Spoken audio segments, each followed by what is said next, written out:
What were you doing at the age of 16? Full disclosure, at 16, I was an absolute mess. I couldn't do much of anything without supervision, but times have changed. And at 16, young men and women across Canada are very, very sophisticated. They're intellectual, they're knowledgeable, they're educated, and they know things. So should they be allowed to vote at the age of 16? Because the United Kingdom just voted to lower the voting age from 18 to 16.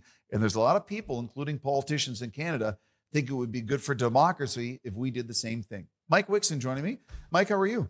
James, thank you so much for having me on. I know that I come from the goofball side of things around here, but this is a really interesting topic. I'm happy to delve in as a dad who's just past those teenage years. Same. And a lot of countries around the world, around South America, around Europe, have done the same and followed suit. And a mayor in BC pointed out something. At 16, we trust our young people to drive.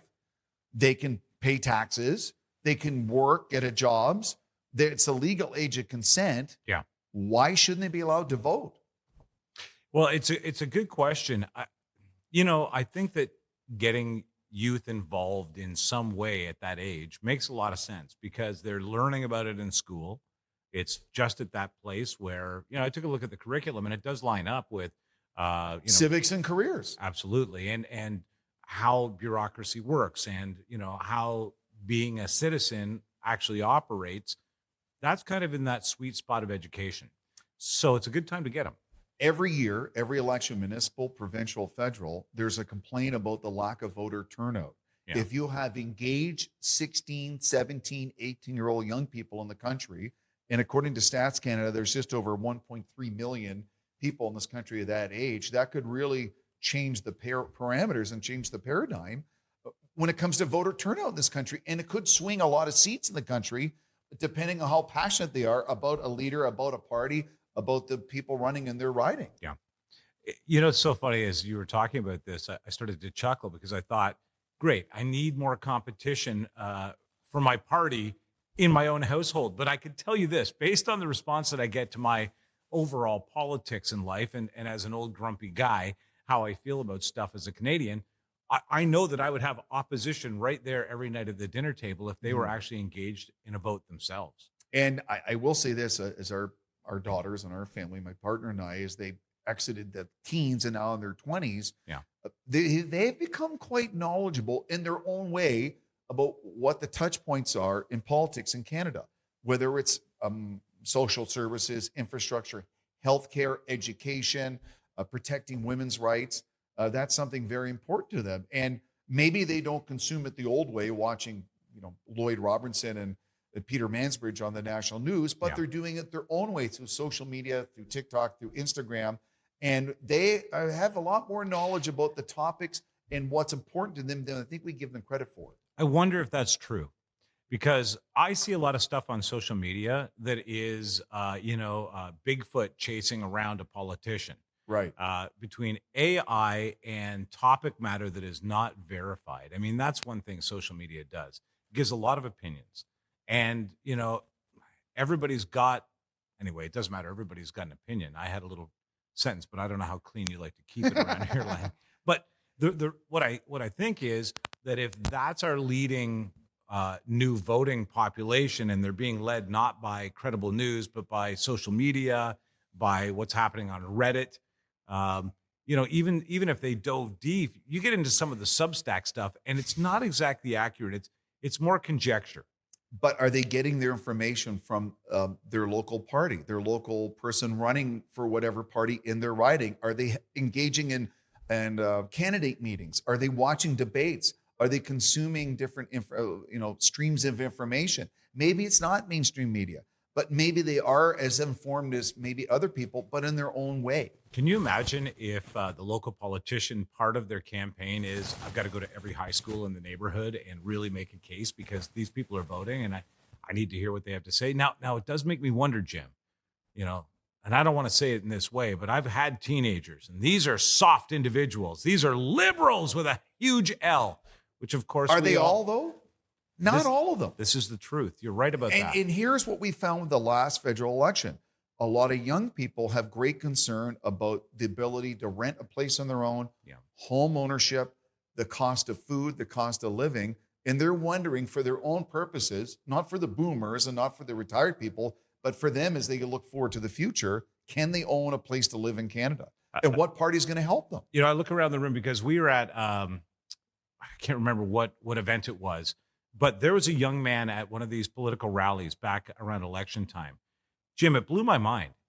He approached us and had a conversation with us about how he and all of his friends, 15, 16, 17, were going to all of the conservative rallies because they wanted to start to support the Conservative Party now, that they wanted to influence their family, their friends, and when it was time to vote, that they would have this edge out there. So you may be right. I don't know. I say it in jest because I get told that I'm too harsh on the economic side of things, that I ask too many questions about how we're doing immigration in this country and how we're leaving migrants, with their hands in the air, and that sort of thing. And I get a lot of blowback from the youth in my household that is more in line with the virtue than the reality. It's a difficult question. My grandfather immigrated to Canada post World War I when he had no hope at all in Europe. My in-laws immigrated to Canada post World War II when their country was shattered from the war and they had nothing. Yeah. And this is a nation built on people coming for the hope of a better good. I just actually finished reading Pierre Berton's The Last Spike. That's a classic. And I've always wanted to read it, but you realize that they were telling immigrants from other parts of the world, come to Western Canada. Yeah. We'll give you 160 acres as we push the railway through, and you have some land. And we're still, in a lot of ways, an underdeveloped country, comparatively speaking, to the rest of the world. Now, by being engaged politically, are young people telling our politicians of whatever stripe that, hey, we want to grow as Canadians, we want to bring people around the world, but at the same time, we want you as politicians to do the job to make sure the infrastructure is there, the housing is there, education is there. And so, let's do this, but let's do it the right way. And I think it's okay if a 16 or 17-year-old asks a tough question. No, in fact, they ask really tough questions. And sometimes they're dumb questions, but they've been taught recently, ask questions, because only smart people ask questions. I don't know if I subscribe to that, but I do love that a youth would sit there and really engage in even uninformed discussion about how they feel about how the country's being run. And what about this? You've got a 16-year-old or 15-year-old guy or girl that is just about to vote for the first time. Right. They are afraid of what's happening here financially in the future, and they've not so in the distant past maybe arrived here as an immigrant themselves to a promised land that didn't have everything that their family needed, that didn't have all the resources that were required. Maybe they are in the sweet spot actually to see what's going on. Well, the stats are that there are thousands of immigrants in this country who were trained as doctors and nurses and other professionals who are working at your local fast food store or driving nothing wrong with that, but driving a delivery truck, when at the same time, I know from my mother-in-law in her seniors home, they're crying out for PSWs. There's such a lack of personnel in healthcare. They're always short nurses, short ER doctors are working themselves till they're ready to collapse. So maybe there's a way through the different levels of government to take these people who are trained in a medical field in another country to qualify them to work in Canada. I think that something has to happen. I mean, I don't think it's any secret around here. My wife, my partner, is a very skilled, trained, professional individual in the mental health field. Oh, we need that more than ever. And, as she goes through the process here in Canada, I believe that there should be some checks and balances. Totally agree. But I will tell you this, I see things going on with her training out of a different country, far advanced to what's being required in this country. So there might need to be a system, and I would suggest that somebody look into it. If you're 15 and thinking about voting, maybe bring this up with your local politician. How would it have been easier for my dad, who's a neurosurgeon, or my mom, who's a marine biologist, to have gotten their qualifications pushed along to help our family out?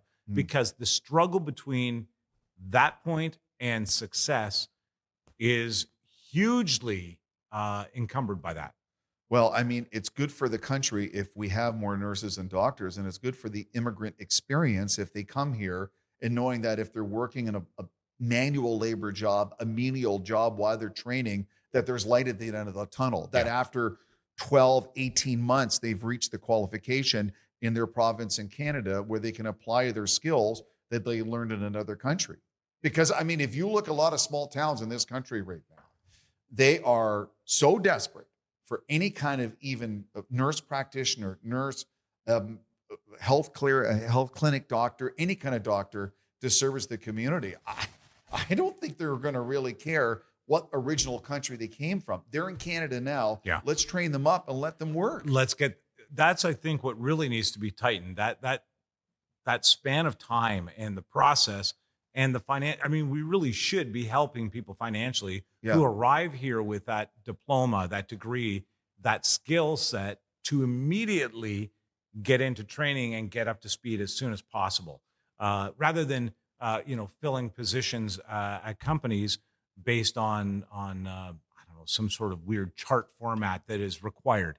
Let's get skilled people back into. But okay, so listen, back to the kids voting, and I say, but kids, this ties into it. Trust us. Totally does. Yeah, but back to that. It just, as we talked about this, it occurred to me, what would campaign advertising look like if we had to include 15 and 16-year-olds? It wouldn't include Mike Myers from Wayne's World, right?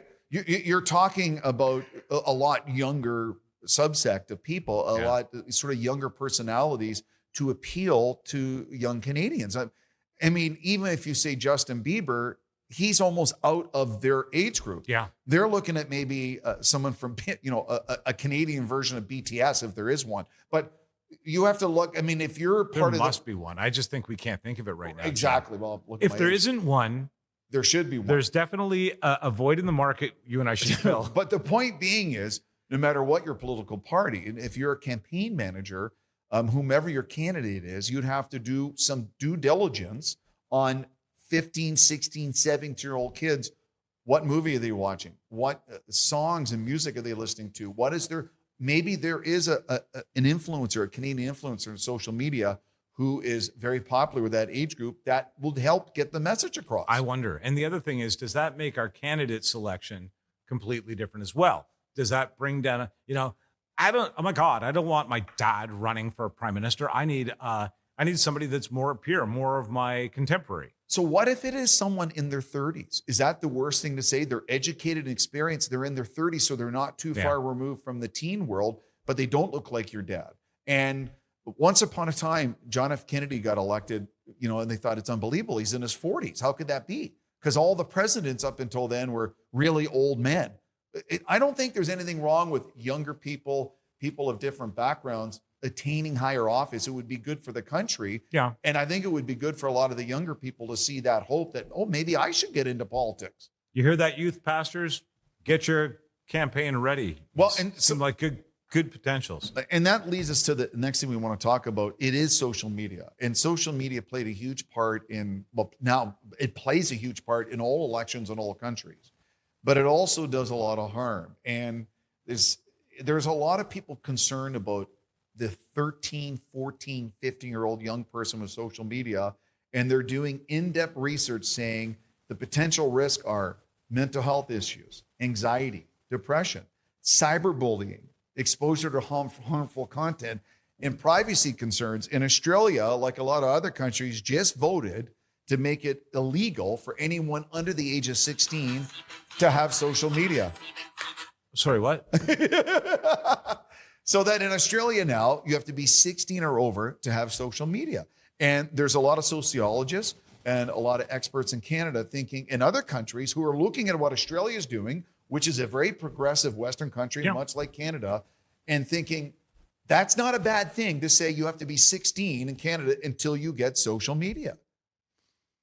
God, what would the kids do? Well, there's other things you can do. Like what, Jim? Give me one thing. Take a walk, do your homework, help around the house, do chores. Right. You still have your phone. You could still call your friend. You could still text your friend. What are we going to talk about? There's no memes. I got no names. Like, I think that this is a great notion, Yes. but I also think that the unplug is going to be a really big challenge. There's no question it's going to be a big challenge. And they've done research, and they're so worried about the 13 to 18-year-old group and the rise of social anxiety, depression among adolescents. And they're feeling that maybe, just maybe, that this could help it if 14 and 15-year-olds and 13-year-olds are not trying to compare themselves with body image and lifestyle and income through different levels of social media, avoiding the trolls, avoiding the hate that comes with it, and waiting till you're maybe a little more physically and mentally mature to handle it, as in 16 or over. Have you ever had a case of the TTDCs? And what is that? That's a TikTok douche chill. When you see somebody else doing their TikTok dance, and you know that they've set it up, they've picked their wardrobe, right, and all that, and you're the guy in the distance watching them do this in a public place. That's a TTDC. Okay. But I wonder if that expression of creativity, that expression of self, all of that is forgotten in, like, let's strip this away. Maybe what we need to do is be educating our kids to be better people. You know, don't be out there using social media for this purpose. Don't be using it for that purpose. I mean, if we really cared, we'd take alcohol off the shelves, but instead we say to kids, don't overdrink. When you get to that age, don't overdrink. Or, you know, we've got sugar in the cupboard. Don't eat all the sugar in the cupboard. All of that requires a family, a community, some rules. And better mental health facilities and support in the community, and mental health experts, especially in schools, especially among the youth, which is lacking. Well, I think that there's a certain lack of camaraderie when all you do is post stuff and your friends send you love and accolades that way. Likes. It's the quest for likes, correct? Yeah. And so then you have a situation where, by the way, if you're going to do this, the quest for likes must end, because you will never get the likes that you expect, and you will get all the hate you don't expect. And so I don't know that the social media environment is really healthy for anybody. You know, you see child stars, child celebrities. Oh my God, I don't even know what's going on with Corey Feldman. You know, you see he was a child star at one time, and the net result of Britney Spears. Yeah, her meltdown. Listen, I have close friends that were child stars. Yeah, that went through major struggle because even before social media was there was feedback that was not natural. Right? So what do you do if you're a 15-year-old child star now? If you're popular at 15, if you're an athlete or you're well known at 15, and you have to deal with the hate that comes out in social media. On top of that. Because the problem is, back then, unless someone ran into you, they couldn't anonymously troll you. Easy for you to say, Jim. But the problem is that anonymity is the biggest problem. Absolutely. Because it creates imagery that is not real. It creates body types that aren't real. Add AI to it, and now you've got scenarios that aren't real. The other day, I saw that Joe Biden now has tentacles instead of ears. I mean, like, what you're being... Well, the AI... Maybe it's my feed and my algorithm, but I get a lot of weird AI nonsense now that is just off-putting. Everyone, I don't care what your feed is and what your algorithm, AI is seeped into everyone's social media feed at every age group. Yeah. You could be a senior in a quilting bee, and all of a sudden you're getting AI of some celebrity quilting. You know, it's that pervasive now, and it's that difficult sometimes to tell the reality from the fantasy, from what's real and what's not real. Now, that's an adult who's got life experience, who's educated. How does someone 14 and 15 who is still figuring things out figure out what's real and not real with AI and social media? You know what I saw last night? What? I'm flipping around on Roku, and there is a music channel called TikTok Radio. Really? And all it does is it plays music in the background and carousels to the front. And you can see the other ones coming, the ones that have gone. And it just carousels to the front, random TikTok posts. And I thought to myself, we need this? Well, how much time in a day does the average person waste looking at their social media feed? Realistically. Now, we're telling teenagers who are piling on an after-school job, likely, of some sort of after-school activity, their schoolwork, their home life, and then they're throwing this in there. And they could turn it into an educational property. Well, we were the mean parents. We didn't let our kids take their phones into their bedrooms at night when they slept. We made them plug them in and leave it in the kitchen counter. And I get up very early for work, and I would get up and see text messages on a Tuesday at 1:30 or 2 in the morning from their friends who were not sleeping, who were, looking for responses. And well, fair or not, like it or not, a 13, 14, 15-year-old child, a young person, needs a certain amount of sleep to function properly the next day. That's science. It's interesting that it's funny that you say that, because I could almost make a call on the personality types and problems of my kids' friends based on what time they were getting texts from that kid. Where's the mom or dad? Where's the older sibling that's not pulling the phone out of their hands and saying, go to bed? And where's the rules? Where's the structure? You have to make some structure. Now, social media is not all bad. I mean, that's why I wonder, could we put it into the realm of education? Because I learned most of the stuff I know, Jim, on Instagram. Well, there is some good things you learn. Now, this is the classic red Solo cup. It's at every cookout and barbecue and get together and beer pong at every school in the world. I honestly thought it was only a beer pong item. Yeah, well, there are lines on the cup that start in the bottom and work their way up, and they actually have a purpose. And what? The bottom line is 1 ounce is a shot. Okay. And then the next line is 4 ounces. The line up to that, the next one that jumps up is 12 ounces, like you would see in a soft drink or beer can. See that. Okay, and then it goes 14, 16 to 18 to the top. So each line represents a figure or amount of liquid, another a measurement. Yeah. So you got 4 ounces, 12 ounces, 14 ounces. Right.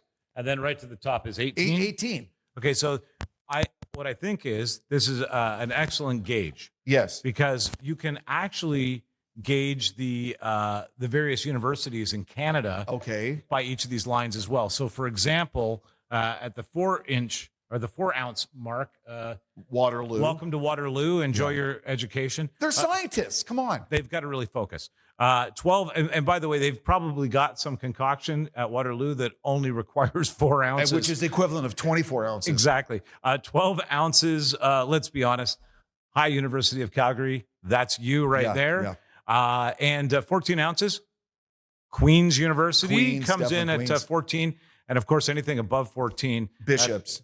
100%. I hear it's quite the party. All right, there you go. Our family, we just had to buy a new stove because our stove died. But where did you learn this? This was a life hack. No? A life hack. And so our big struggle is the new stove. We love it. It's one without the little head in the back. So it's all flat. It's all uniform. What? Yeah. So there's like wait. Is this a negative edge stove?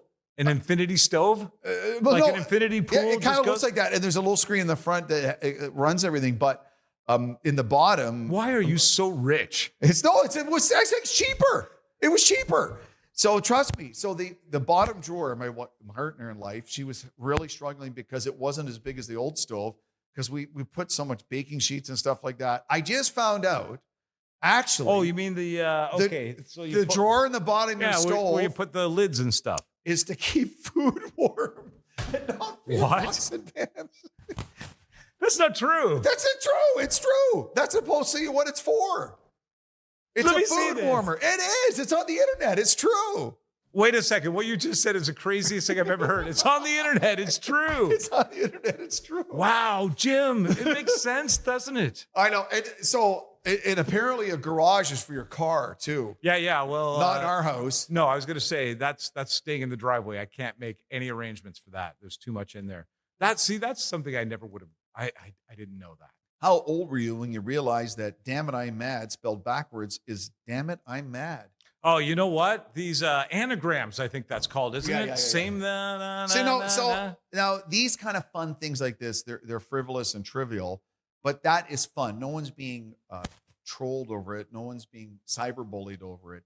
It's when young people put something on their social media that they did in school or that they like or don't like, or they listen to this, and anonymous people get on there, people they don't know with some sort of fake account name, starts hammering at them. And Yeah. I can see how a 13, 14-year-old on social media starts taking verbal abuse through their social media feed.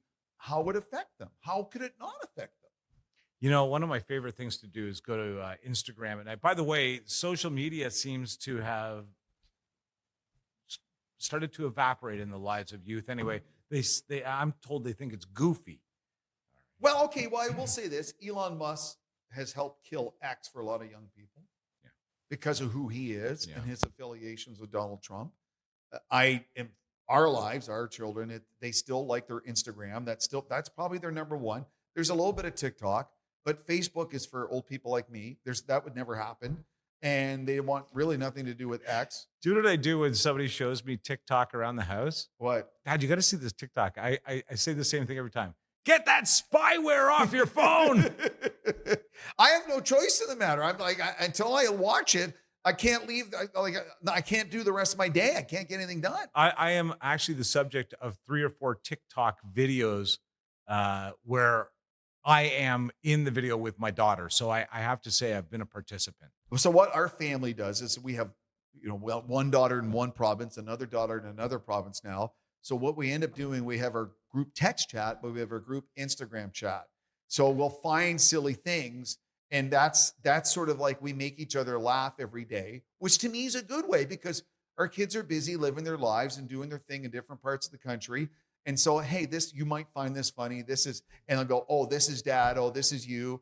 And then it sort of gives them a smile. To me, that's okay. By the way, a shout out to Mass and Kaz and all my buddies who are in on the degenerate meme share on Instagram. I love you. You're the best part of my day. Thank you. That's my buddies, Steve, Mike, and Scotty from hockey. And it's all stupid golf videos. Guys driving the cart in the pond and hockey fights and stuff like that. And being a dad and being married and doing that's what we share all day. Like literally, it is one of my favorite things to do. So I can understand it. If the family's got one, that means the Langs are pretty darn cool. I do see this. I see all the bad things that could be detrimental to youth, but I see that in so many places in so many ways. For example, scooters, put a helmet on.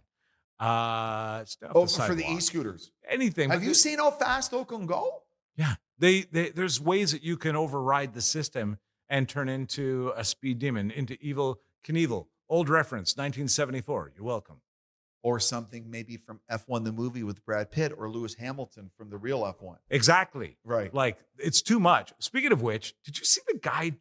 We are doing the show from just outside Toronto. We were in Toronto. What am I talking about? On the West End, yeah. In the West End of Toronto. Did you see the video of the dude driving on the sidewalk in Brampton? A very special place to drive. In a Lexus at a pretty high rate of speed. Now, I have been in parts of North America seeing people drive on the paved shoulder, back up on on-ramps because there was stuff like that. But the rate of speed that individual who has been caught and charged, by the way, for careless driving. Good. I was going to ask. They got charged for careless driving. Folks, if you're stuck in traffic, don't drive on the sidewalk. Also, like social media, like we're talking about, it's going to nip you in the bud. Trust me. Well, look what happened in the Coldplay concert. Oh my goodness. That is the biggest, most viral thing I've seen in a long time. That thing is bigger than Coldplay ever has been. It is bigger than Coldplay. My kids who don't even really like Coldplay are talking about Coldplay because of the viral meme. You know, they're going to change the name of the band to Cold Sore now, I think. But again, the recap, I am in favor of lowering the voting age in Canada from 18 to 16. You're undecided. You're not sure it's a good idea. I say we try it once, and if we don't like it, take it away from them. Now, I know in Australia, they've gone to the 16 and under 16, you can't have social media. I would cut it off in Canada at 14. 15 and over, you can have social media, which would give you sort of some buildup towards an election about being informed and maybe getting some information about that. And on that note, I oppose you saying that it is in the hands of family, parents, communities, and friends to make sure that we just behave socially. It's social media. We need to build our own boundaries. We need to create our own ethics. We do, But how many teens have lied in their application and have betting apps now? We're going to let them vote. But They're going to lie on their vote. They're going to make an AI vote. But you can't. Okay, that's true. You can't because it's your birth certificate. You can't when it comes to voting. Okay, that's fair. Yeah, so voting, you can't hack that to vote in Canada. It's just I don't think so. We're at this place where we're talking about them not using social media, yet voting. It's a tough age to be 15, 16. Tougher than it was when we were that age. And just for the boys, at least, I mean, they're not going to be focused on anything we're talking about. I think I'm right. Well, the point being is the internet and social media, it can do good. Yeah. But what they're seeing is, and experts and sociologists and early childhood education experts are seeing that there's some worrisome trends: body image, cyberbullying, mental health. So it's not a free-for-all. It can't be a free-for-all. And even if Canada doesn't get to the point where they go to the measures that Australia did, there can be some checks and balances in it that makes it maybe more palatable for families. And a parent unfortunately has to work and has their own life. They can't be hover around their kids 24/7. No kid would want that. So there has to be a way to protect them until they're old enough to understand what they're getting into. Don't forget to follow me on my new Instagram handle. Jim Lang's trying to take our social media away. It's Langer's world. It's very easy. My kids bug me. All it is me drinking coffee, hockey stuff, and the dog. No, literally, when I need to get some rest, when I need to turn it off, I go to your social media right away, Jim. That would do it. I'm honest to God, that would do it. You know what I do when I need some peace? I go over to MySpace. There's nobody there. It's very I'm Jim Lang. He's Mike Wixson. Thank you for joining us. As always, we like your feedback. We like your suggestions. We like the likes and comments, and subscribe. TPL Media, tplmedia.ca. We are here for you, and let's start the conversation going.